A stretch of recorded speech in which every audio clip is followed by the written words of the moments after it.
She was the canvas. He was the artist. But the line between love and control was already fading. Claire curled her long blonde hair in front of the mirror, sunlight catching the honey tones as she twisted a loose strand around her finger. The late morning light made the soft waves glow like gold. Julian, her boyfriend of 4 years, leaned in the bathroom doorway, arms folded, watching her. Never get tired of seeing that, he said with a grin. She smiled and rolled her eyes. You say that every morning. That's because it's true every morning. He walked in, wrapping his arms around her from behind, gently brushing her hair off her shoulder. You know, if you ever want to go platinum again, we could do it this weekend. Claire met his eyes in the mirror. I was thinking something a little warmer this time. Julian nodded, always agreeable. Whatever you want. You know you're my favorite canvas. That was Julian. Charming, patient, obsessed with hair, especially hers. Since opening his own salon, he had taken control of every trim, tone, and treatment. Their bathroom became a studio. Their intimacy was always tied to a cape and comb. And always the teasing.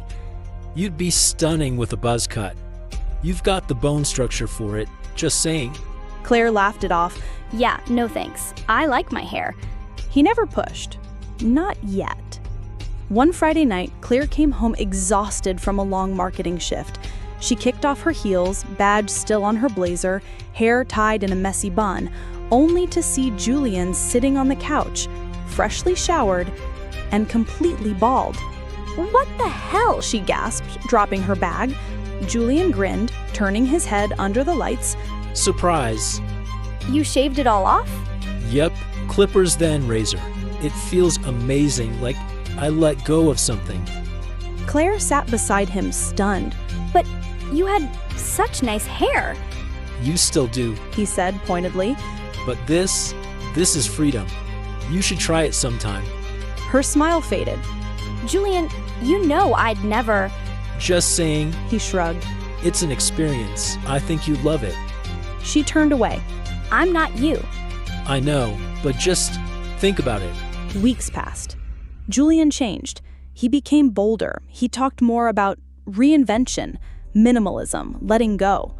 One evening, while Claire was applying toner, he said, You don't need it. You're naturally beautiful, but if we ever wanted to do something bold... I'm not shaving my head, she said firmly. He only smiled and kissed her temple. So when he invited her to the salon for her next treatment, a full pamper session... My treat. She didn't think twice. Sunday afternoon, empty salon, doors locked, just them. He kissed her forehead, draped the shiny purple PVC cape, fastened it tight, slid a white tissue around her neck. You're really going all out, she joked. You deserve it. He washed her hair slowly, thoroughly, massaged her scalp, rinsed warm, safe. Then he sat her up, combed through the wet strands, and picked up the clippers.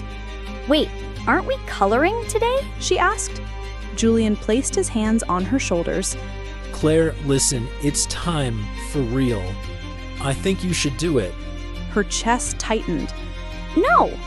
I'm not forcing you, but you've always trusted me with your hair, and I've never let you down. Julian... You'd be stunning. Claire stared at her reflection. Water clung to her cheeks like tears. You don't have to, he said softly. But if you say yes, I'll make it beautiful. She whispered. Just do it quickly. It wasn't a haircut. It was a dismantling. Julian didn't smile. He only nodded, solemn, ritualistic. He turned on the clippers. The buzz filled the air. Claire sat frozen under the cape, her neck pinched tight, her hands gripped the armrests. Julian gently pressed her head, lifted a damp lock, and without hesitation ran the clippers straight down the center of her forehead.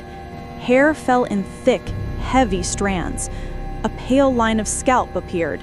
She blinked, her breath caught. Another pass, from temple to temple. Her golden waves tumbled like feathers. This isn't me, her mind screamed, but her mouth stayed shut. He moved around her head with mechanical calm. Every pass revealed more skin, more bone, more of what was never meant to be seen. When it ended, she was nearly bald. Just faint stubble remained. He wrapped her scalp in a warm towel. Then came the razor, oil, lather, silence. Stroke by stroke, he shaved her scalp clean, deliberate, reverent. When he turned the chair toward the mirror, Claire didn't recognize herself. Statuesque, bare, empty. And then the tears came. Julian turned off the razor. The buzzing stopped. The silence that followed felt deafening. Claire sat motionless beneath the gleaming cape. Her scalp was smooth, still tingling from the last pass of the blade. She blinked slowly, as if trying to wake from something, but she was already awake. Her reflection stared back at her. Pale, bare, unrecognizable. Julian rinsed the razor and reached for a towel. Let me just clean up the... "Don't," Claire whispered. Claire, I said, don't. Her voice cracked like thin glass. He backed away, watching as she slowly reached up and touched her head. Her fingers brushed over the exposed skin, feeling the shape of her skull for the first time. Her breath caught. She looked at herself again, really looked. Her eyes, once bright, now seemed too large, her cheekbones too sharp. Her expression, not fierce or empowered, but hollow. She rose from the chair in silence. The cape slid off her shoulders and crumpled to the floor like a deflated skin. Hair clung to her sleeves, to her chest, to her memory. She stepped past him, legs weak, eyes unfocused. Claire, Julian said, his voice gentle. talk to me. I know you're overwhelmed. But she stopped at the door. You think this was love? She said, barely turning. You cornered me. You wrapped it in sweet words and soft hands and called it love, but it wasn't. Julian's jaw tightened. I didn't force you. You didn't have to. She said, her voice low and heavy. I said yes because I was tired of saying no. She looked over her shoulder, her voice breaking. You didn't take my hair, Julian. You took my choice. He didn't answer. She left. The door clicked shut behind her with a dull, final sound. That night, she sat in front of her mirror again. The same mirror, same lighting, same silence. But the girl inside was gone. And the woman who remained? She was done staying silent. A month had passed since the day Claire walked out of Julian's salon with a bare scalp and a silence deeper than any scream. Her hair had started to grow back.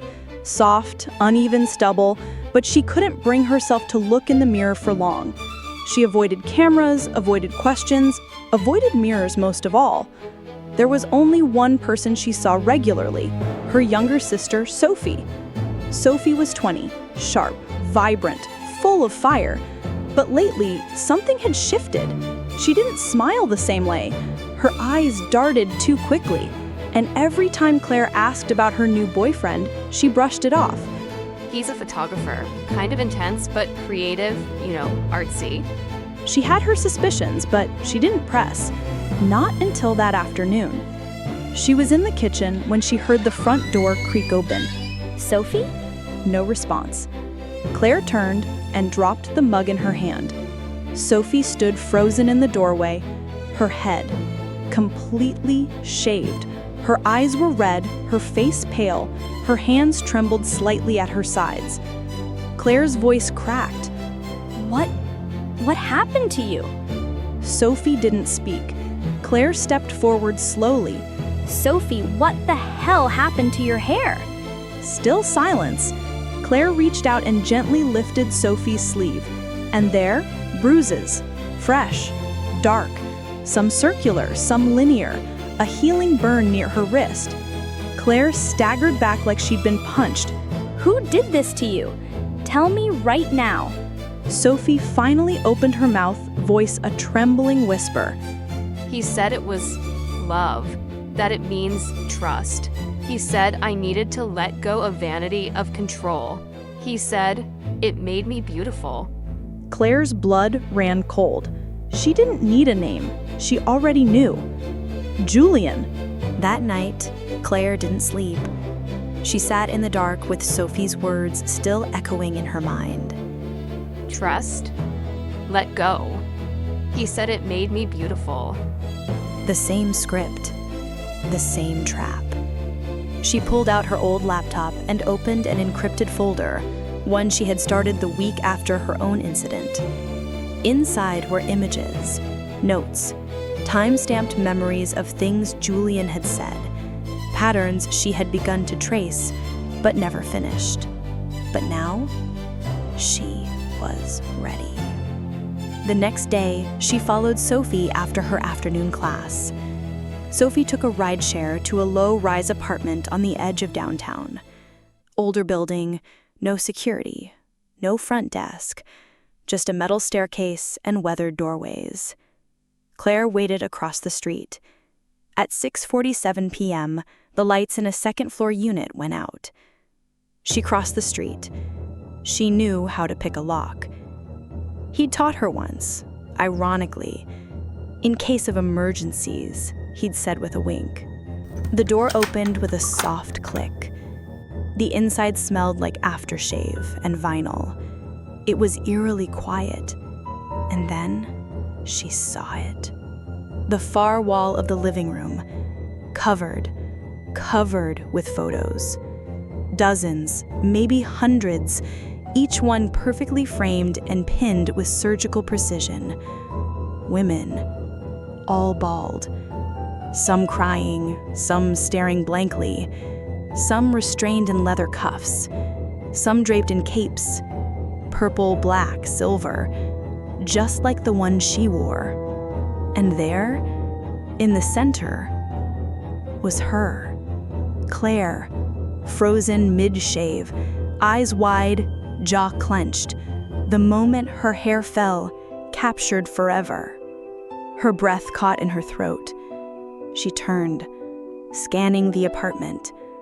A long black table, restraints, clippers, razors, clean towels, stacks of printed release forms. A closet in the corner, unlocked.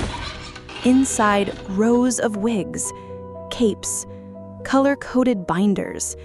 Each binder had a name, a photo, notes in careful handwriting, hair type, skin reaction, psychological response. A system, a ritual, a trophy case. Claire's knees nearly buckled. She backed out of the room, hands trembling as she pulled out her phone. Dialed 911. I need to report someone. He's hurting women. He's done it to me, to my sister, and I think to others. I have evidence. Please, send someone. Now. Her voice was calm, but her fingers wouldn't stop shaking. Julian was arrested at dawn. They picked him up at the apartment, peacefully. He didn't resist. He didn't ask why. He just looked at the officers like he'd been expecting them. At the station, he sat in a sterile room, gray walls, one table, one metal chair, a two-way mirror that reflected nothing but the truth. He was clean-shaven, hairless as ever, dressed in a navy t-shirt and black joggers. Calm, still, polished, almost relieved. Detective Harlow entered, dropping a folder onto the table. Photos spilled out, dozens of them. Claire, Sophie, and other women. Each one in the process of being stripped, physically, psychologically. Julian glanced at them, then looked away. "You've got a pattern," Harlow said. "You lure women. You isolate them. You convince them it's love, then you cut them down. Literally." Julian tapped his fingers on the metal table. Slow, measured, almost rhythmic. They agreed. He said softly. I didn't force anyone. Harlow leaned forward. They agreed under pressure, under grooming, under emotional manipulation. That's not consent. That's a cage. Julian tilted his head. You know what's funny, detective? No one ever listens when a man talks about devotion, about ritual. They call it sickness, obsession. He smiled faintly. But what if it's just clarity? Harlow slammed her hand on the table. You hurt them. You scarred them. You collected them. Julian's smile faltered. Silence. Then, almost childlike. Not all of them. Just the ones who left. Harlow opened another folder. Testimonies, bruises, signed reports. And then, Claire's statement. Julian saw her name and flinched. Tell me about her, Harlow said. Tell me about Claire Mitchell. He stared at the paper for a long time. Then, voice barely audible. She was different. She didn't just sit in the chair. She changed the room. He looked up, eyes wet, unfocused. I thought if she saw what I saw, she'd stay. That she'd understand it wasn't about control. It was about surrender, about becoming blank, pure. Harlow's voice sharpened. So you shaved her head to set her free? He didn't answer. She pressed harder. And your sisters too? The one who trusted you because you called yourself family? His face twisted. That was a mistake.